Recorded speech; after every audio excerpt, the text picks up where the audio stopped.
Hello everyone. I'm Simran and today we will discuss one topic related to plus one class, chapter number 3, classification of elements and periodicity in properties.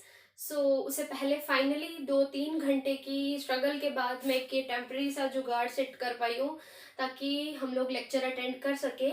Ignore all the factors जो भी आपको थोड़े अटपटे लग रहे हो, क्योंकि हमारा काम है सिर्फ टॉपिक से नॉलेज गेन करना, वो हमारा हो जाएगा. सबसे पहले हमारा जो टॉपिक है that is atomic and periodic properties of elements. ठीक है, देखो यहाँ पर अभी तक हमने जो ये थर्ड चैप्टर है केमिस्ट्री का, इसके अंदर आपने इलेक्ट्रॉनिक कॉन्फ़िगरेशन सारे एलिमेंट्स की निकालनी सीखी. ठीक है, अब हमने क्या करना है, इसकी पीरियोडिसिटी किस तरीके से होती है एलिमेंट्स की ग्रुप के अंदर, पीरियड के अंदर, उस चीज को आप लोग डिस्कस करोगे. तो यहाँ पे देखिए आप सब, यहाँ पे हमारे पास है, एक बात करते हैं यहाँ पर इंडिविजुअल एटम की. इंडिविजुअल का मतलब क्या होता है कि एक अकेला एटम. सपोज मैंने बात करी, आपके पास है सोडियम. सोडियम का एटॉमिक नंबर आप सभी को पता है 11 होता है. तो मैंने इसकी इलेक्ट्रॉन्स की बात करी 281, मतलब यहाँ पर आया 1, ये इसकी वैलेंसी होती है. तो यहाँ पर जो वैलेंसी जैसा फैक्टर है ना, वो एक एटम की, अकेले एटम की प्रॉपर्टी है. इसी तरीके से जब हम ग्रुप की बात करते हैं, ग्रुप के अंदर क्या होता है, जैसे मेल्टिंग पॉइंट है, बॉइलिंग पॉइंट है, ये सारी प्रॉपर्टीज हम डिस्कस करते हैं. अब ये वाली प्रॉपर्टीज भी, अब सपोज आपको ये पता चल गया कि किसी एलिमेंट की इलेक्ट्रॉनिक कॉन्फ़िगरेशन क्या है, तो आप बहुत इजीली ये बता सकते हो कि वो एलिमेंट कौन से ग्रुप से बिलोंग करता है, कौन से पीरियड से बिलोंग करता है और कौन से आपके ब्लॉक में आता है. तो मतलब इलेक्ट्रॉनिक कॉन्फ़िगरेशन के बेसिस पे आप किसी इंडिविजुअल एटम की प्रॉपर्टीज भी बता सकते हो, आप पूरे ग्रुप की प्रॉपर्टीज भी बता सकते हो. It means individual atom and group, all both of these are directly or indirectly proportional to electronic configuration.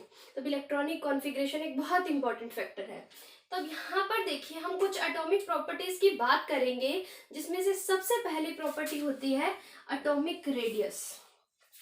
नाम से क्लियर हो जाना चाहिए क्या दिया हुआ है, एटॉमिक रेडियस. एटॉमिक मतलब एटम, रेडियस आप सभी को पता है रेडियस क्या होता है. आपके पास कोई भी एक सर्कल होता है, सेंटर से लेके उसकी बाउंड्री तक का जो डिस्टेंस होता है, this is known as radius. तो यहाँ पर आपने बात करनी है एक एटम की रेडियस की. आप पहले ये समझोगे कि आप एटम की रेडियस के बारे में क्या क्या पढ़ सकते हो, and then we will discuss the trend that our periodic table follows along the group, along the period, वो आप देखोगे. यहाँ पे देखिए, मान लो ये आपके पास कोई भी एक एटम है. ठीक है, इसके न्यूक्लियस से लेकर आउटर मोस्ट शेल तक का जो डिस्टेंस होता है, वो आउटर मोस्ट शेल जहां पर इलेक्ट्रॉन प्रेजेंट है, इस डिस्टेंस को कहा जाता है the distance from centre of nucleus to the outermost shell of electron. जहां पे इलेक्ट्रॉन है उसे कहा जाता है एटॉमिक रेडियस. अब देखो, हमने जो पूरी पीरियोडिक टेबल पढ़ी, मतलब जब हम पढ़ेंगे डिटेल में, तो हमें एक रेडियस मतलब वेरी कैसे होती है ग्रुप में और पीरियड में, ये सारी चीजों को जानने के लिए डाटा चाहिए, कि तभी तो हम देख पाएंगे ना कि कौन सा ट्रेंड वो फॉलो कर रहा है. बट जो किसी भी एटम की रेडियस होती है वो प्रिसाइजली कैलकुलेट कर पाना पॉसिबल नहीं होता. कैसे, देखो साइज ऑफ एटम. अब साइज ऑफ एटम की आप बात करो, एटम हम नहीं उसका साइज कैलकुलेट कर पाते.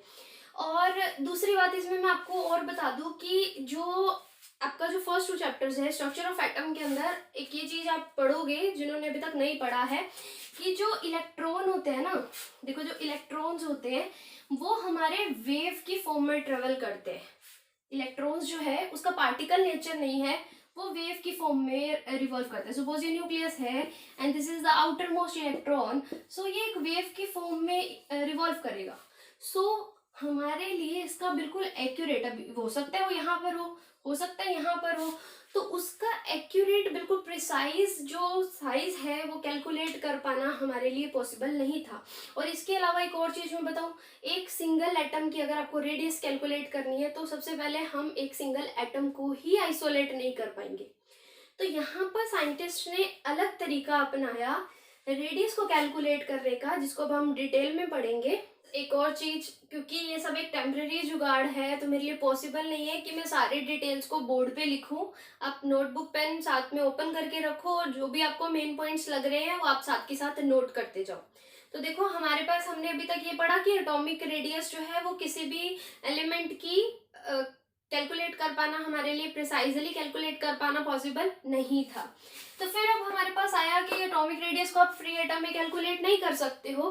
तब जो हमारे साइंटिस्ट थे ना, उन्होंने क्या कहा कि चलो अगर हम इसको फ्री स्टेट में नहीं कर सकते हैं तो हम इसको बॉन्डेड में करके देखते हैं।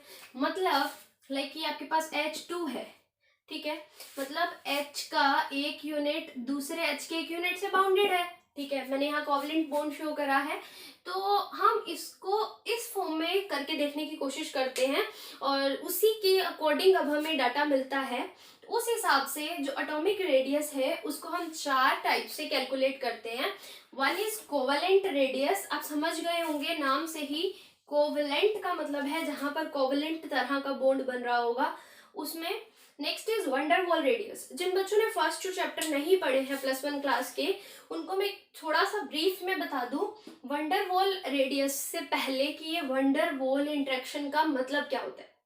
सपोज करो आपके पास क्या है, वंडरवॉल इंटरेक्शन का मतलब ये है, अगर मैं इसको सिंपल एग्जांपल में समझाना चाहूँ, सपोज एक क्लासरूम है और उस क्लासरूम में बहुत सारे बच्चे बैठे हैं, ठीक है, तो अब आप जिस बेंच पे बैठे हो उसके साथ वाले बेंच, मतलब यहाँ पर मैंने क्या बात की, आपकी क्लास की एक बाउंड्री है और उस बाउंड्री के अंदर जो सभी बच्चे बैठे हैं एक बेंच से दूसरे बच्चे वालों का, अगर मान लो वो एक दूसरे के फ्रेंड्स हैं तो उनके बीच में कोई एक बेंच पे ना बैठे होने की वजह से भी इंटरेक्शन है।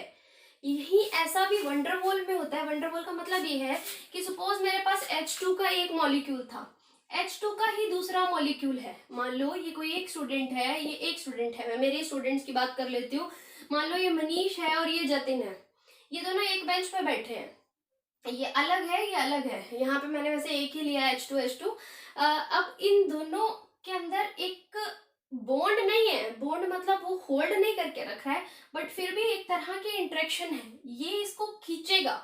और जिस बॉन्ड की वजह से, जिस इंटरेक्शन की वजह से ये दो यूनिट्स, दो मॉलिक्यूल, एक मॉलिक्यूल के अंदर अलग अलग एलिमेंट्स आपस में कंबाइन होते हैं, उसको हम कहते हैं वंडरवॉल इंटरेक्शन। यह आप बहुत डिटेल में पढ़ोगे फर्स्ट सेकंड चैप्टर में, जिन्होंने पढ़ लिया है उनको पता भी होगा। देन थर्ड हमारे पास आता है मेटेलिक रेडियस। मेटल्स के अंदर नॉर्मली हमारे पास कौन से आते हैं, एस ब्लॉक और डी ब्लॉक के एलिमेंट्स आते हैं। एंड देन आयनिक रेडियस, जब कोई चीज आयन की फॉर्म में होती है तब हम उसकी रेडियस की बात करते हैं। हमारे आज के लेक्चर में हम इन 2 रेडियस के बारे में डिस्कस करेंगे। So let's start. First type is covalent radius. सबसे पहले आप सबको पता है एक आयनिक बॉन्ड होता है, एक कोवेलेंट बॉन्ड होता है। कोवेलेंट बॉन्ड वो होता है जो शेयरिंग से फॉर्म होता है। मतलब क्या था कि ये आपके पास H था, इसके पास एक इलेक्ट्रॉन था, ये H है, इसके पास एक इलेक्ट्रॉन है, इसने इसके साथ भी शेयर करा, इसने इसके साथ शेयर करा, ये जो इनका H2 का बॉन्ड बना दैट इज कोवेलेंट बॉन्ड। यहाँ पर अब देखो कोवेलेंट रेडियस क्या होती है। सबसे पहले देखिए कोवेलेंट रेडियस का मतलब है, ये आपके पास H है, मैंने कोवेलेंट, आपको पता है ये शेयरिंग से होता है तो ये शेयरिंग वाला पोर्शन है। नाउ कंप्लीट डिस्टेंस मतलब internuclear distance between 2 bonded atom divided by 2, मतलब अगर मैं ये कंप्लीट डिस्टेंस निकाल लूं और इसको 2 से डिवाइड कर लूं तो ये जो हाफ, ये जो यहाँ पर बचेगा हमारे पास, that will be equal to r covalent. मतलब कोवेलेंट मैंने एक बॉन्ड दिखाया, इसका internuclear distance between 2 bonded atom is known as covalent radius. अब यहाँ पर हमारे पास आया वंडरवॉल रेडियस क्या होती है। वंडरवॉल इंटरेक्शन सबसे पहले विदाउट एनी बॉन्ड, उसके अंदर कोई बॉन्ड नहीं होता है। जैसे मान लो ये AB का कोई एक मॉलिक्यूल था, ये AB एक कोई दूसरा आपके पास मॉलिक्यूल है, ये दोनों मॉलिक्यूल आपस में किस बॉन्ड की वजह से जस्ट कनेक्टेड है, एक इंटरेक्शन है इनके बीच में, जैसे अब क्लास के अंदर इतने सारे बच्चे होते हैं, सारे बच्चे हमारे बेस्ट फ्रेंड्स नहीं होते हैं, लेकिन वो हमारी क्लास के बच्चे हैं, इसी वजह से उनके अंदर थोड़ी बहुत हमारी इंटरेक्शन सबके साथ होती है।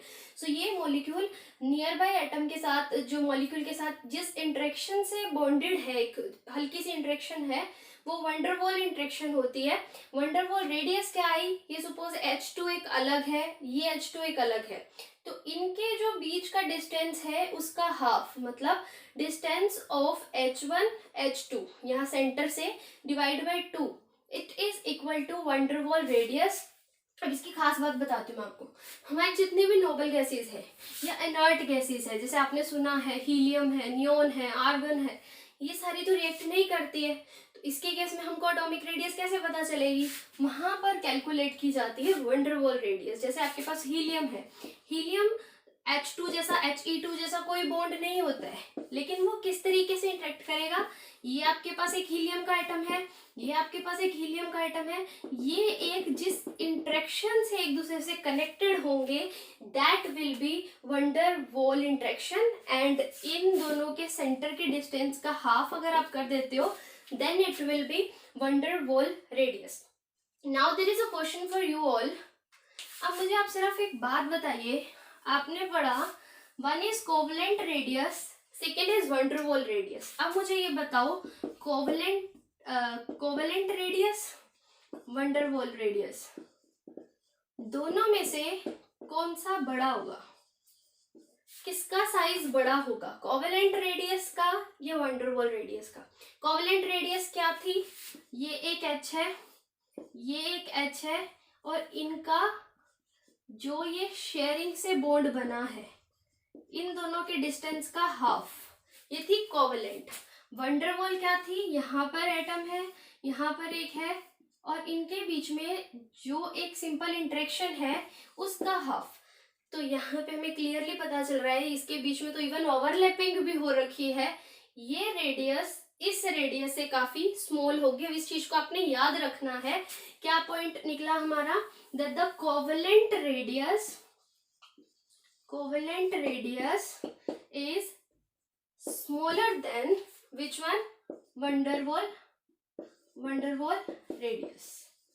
सो it is our today's lecture. अभी तक हमने क्या क्या पढ़ा, हमने इस चैप्टर में अभी तक ये पढ़ लिया है आज के लेक्चर में कि एक इंडिविजुअल एटम की प्रॉपर्टी हो चाहे पूरे ग्रुप की प्रॉपर्टी हो, वो डायरेक्टली या फिर इनडायरेक्टली तरीके से किस चीज पे डिपेंड करती है, इलेक्ट्रॉनिक कॉन्फ़िगरेशन पे।